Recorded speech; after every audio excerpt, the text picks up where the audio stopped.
आकाशवाणी लखनऊ से प्रस्तुत है प्रादेशिक समाचार।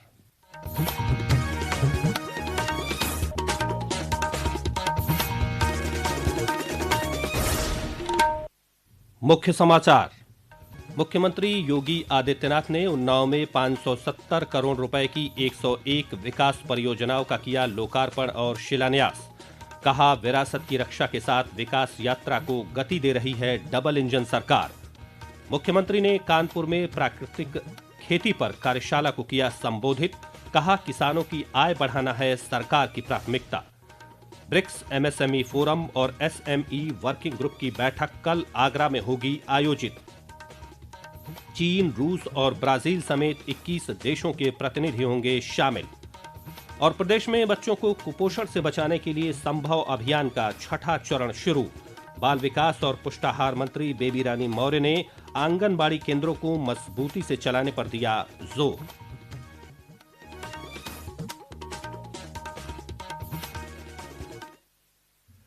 नमस्कार, प्रदेश के समाचारों के साथ मैं राघवेंद्र त्रिपाठी और अब समाचार विस्तार से।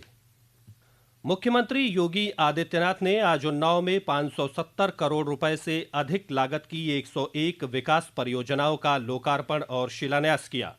ग्राम पंचायत डीह के हिंदू खेड़ा में आयोजित कार्यक्रम को संबोधित करते हुए मुख्यमंत्री ने कहा कि डबल इंजन की सरकार विरासत की रक्षा के साथ साथ विकास यात्रा को निरंतर गति प्रदान करने के लिए प्रतिबद्ध है। श्री योगी ने कहा कि आज उन्नाव की कनेक्टिविटी 4 लेन की हो गई है। उन्होंने कहा कि लखनऊ से उन्नाव होते हुए कानपुर तक रैपिड रेल चलाने का प्रस्ताव तैयार किया जा रहा है, जिससे आसपास के जिलों को बेहतर आवागमन सुलभ होगा।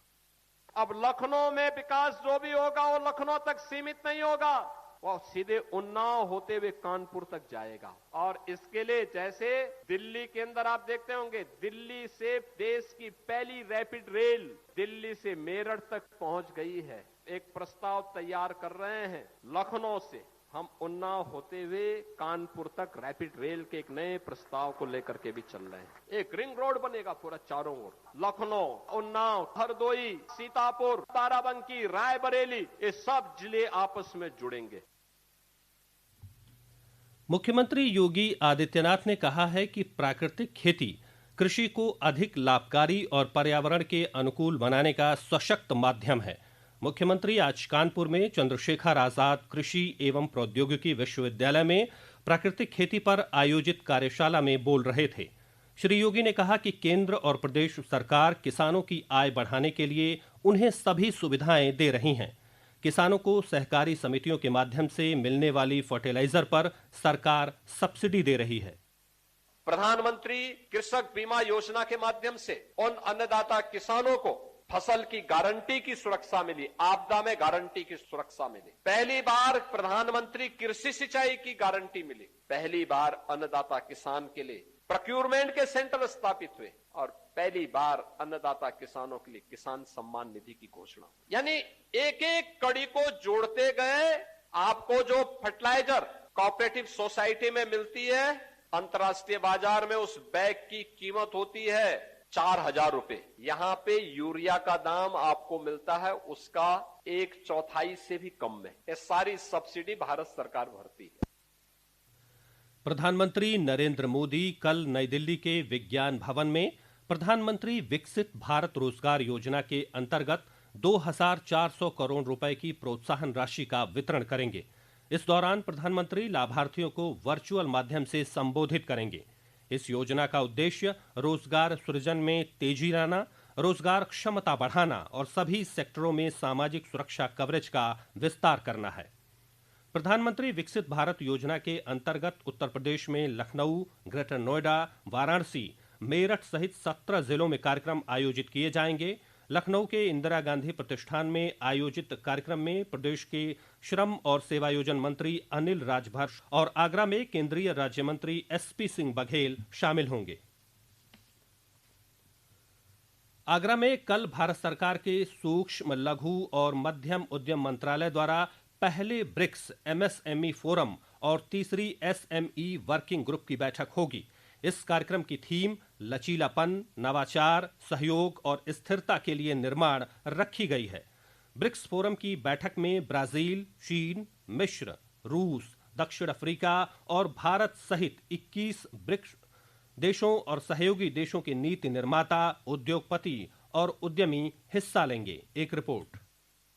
बैठक में एमएसएमई के लिए वित्त और तकनीक तक पहुंच, सतत विकास तथा वैश्विक सहयोग जैसे मुद्दों पर चर्चा होगी। ब्रिक्स एसएमई फोरम से ब्रिक्स देशों के बीच सहयोग को मजबूत करने और एमएसएमई के विकास और वैश्विक प्रतिस्पर्धात्मकता को बढ़ावा देने के लिए एक सहयोगात्मक वातावरण विकसित करने की उम्मीद है।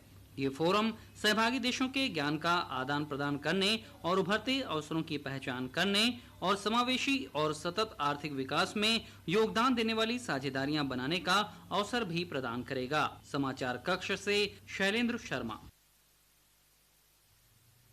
ये समाचार आप आकाशवाणी लखनऊ से सुन रहे हैं। ताज़ा समाचार जानने के लिए आप हमारी वेबसाइट newsonair.gov.in पर लॉगिन कर सकते हैं। इसके साथ ही आप प्रादेशिक समाचारों का ये बुलेटिन हमारे YouTube channel news on AIR Lucknow पर भी सुन सकते हैं। प्रधानमंत्री नरेंद्र मोदी ने कहा कि योग भारत की आध्यात्मिक और सांस्कृतिक विरासत में बहुत मजबूती से समाया हुआ है और देश की सीमाओं को पार कर चुका है। एक सोशल मीडिया पोस्ट में केंद्रीय राज्य मंत्री प्रताप राव के एक लेख को साझा करते हुए प्रधानमंत्री ने कहा कि कैसे प्राचीन ग्रंथों से लेकर वैश्विक मान्यता तक योग ने भारत की आध्यात्मिक और सांस्कृतिक विरासत में अपनी जड़ें जमाए रखते हुए सीमाओं को पार किया है। इसी क्रम में एक सोशल मीडिया पोस्ट में मुख्यमंत्री योगी आदित्यनाथ ने कहा कि प्रधानमंत्री नरेंद्र मोदी के नेतृत्व में पिछले 12 वर्षों में भारत ने विकास और विरासत के समन्वय का एक नया प्रतिमान स्थापित किया है। इसी क्रम में केंद्रीय सहकारिता मंत्री कृष्णपाल गुर्जर और प्रदेश के राज्य मंत्री डॉक्टर शैलेंद्र तोमर ने मेरठ में वृक्षारोपण किया और स्वच्छता अभियान में शामिल हुए। आगरा में केंद्रीय सामाजिक न्याय एवं अधिकारिता मंत्री वीरेंद्र कुमार स्वच्छता अभियान में शामिल हुए। उन्होंने कहा कि प्रधानमंत्री नरेंद्र मोदी के स्वच्छता के संदेश के बाद समाज की सहभागिता जुड़ने से परिदृश्य बदला है। माननीय प्रधानमंत्री जी के द्वारा जब स्वच्छता का संदेश दिया गया था तो उसमें पूरे समाज की भागीदारी जोड़ने का आह्वान किया गया था और उनके आह्वान के पश्चात आज हम देखते हैं कि उसके पूर्व रेलवे स्टेशनों का जो परिदृश्य हुआ करता था, प्लेटफॉर्म गंदगी से भरे पड़े रहते थे, लेकिन जब माननीय पंतप्रधान जी के द्वारा आह्वान किया गया, समाज की सहभागिता इसमें जुड़ी, आज रेलवे स्टेशनों का दृश्य बदला हुआ दिखाई देता है।